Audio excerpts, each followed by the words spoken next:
празник в Каспичан. На празниците, освен танци и песни и аплодисменти, има и цветя, защото всички вие ги заслужавате, както и участниците в концерта. Цветя от кмета на общината господин Валерий Вълков.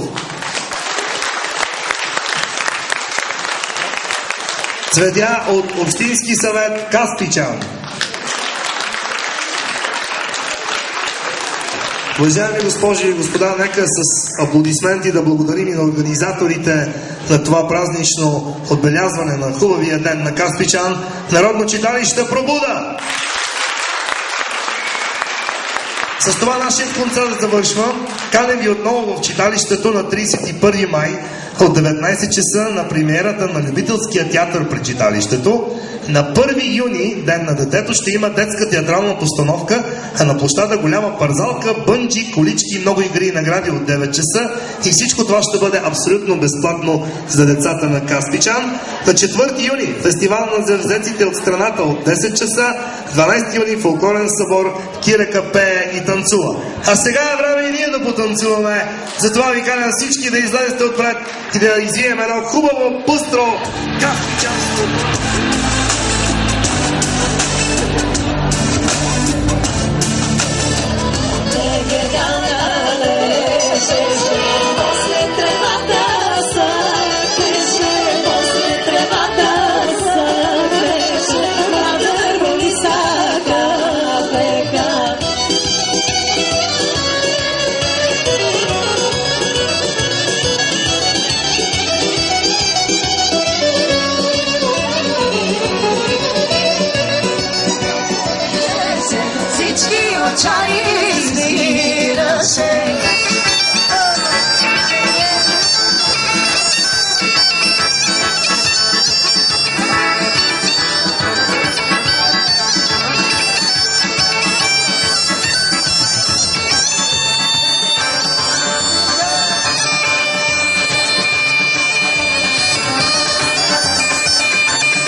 грижа в посада.